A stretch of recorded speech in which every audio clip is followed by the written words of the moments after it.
Il va falloir s'y habituer, les voitures savent aujourd'hui détecter le danger et freiner automatiquement. Un équipement qui va servir de plus en plus dans le trafic urbain.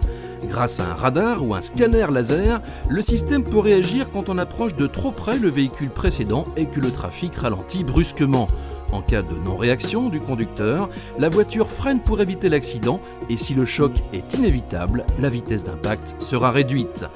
Moins de tôle froissée, c'est bien, mais éviter de percuter des piétons, c'est encore mieux.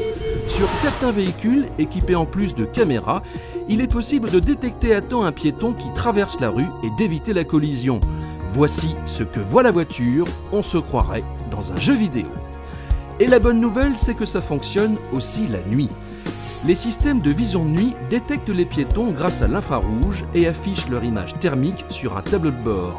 Les phares à LED arrivent même à éclairer spécifiquement un piéton sur le bord de la chaussée pour attirer l'attention du conducteur.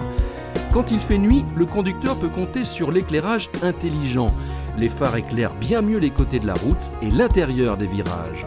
L'autre nouveauté est la gestion automatique des feux de route. La voiture gère elle-même le faisceau d'éclairage grâce à une caméra qui analyse le trafic et réduit l'intensité lumineuse quand un véhicule arrive en face afin de ne pas éblouir son conducteur.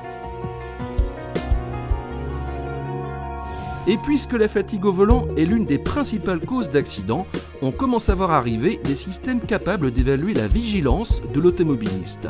Si cela fait trop longtemps qu'il est au volant et si la trajectoire devient moins précise grâce aux mesures réalisées par plusieurs capteurs, il est invité à faire une pause.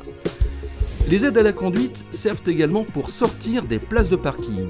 Voici comment la caméra peut faciliter la manœuvre quand on n'a aucune visibilité. Et c'est encore mieux quand il y a plusieurs caméras avec une détection des obstacles, on peut éviter ainsi de percuter des piétons en reculant. La tendance est d'offrir une protection à 360 degrés comme si on entourait le véhicule d'une bulle.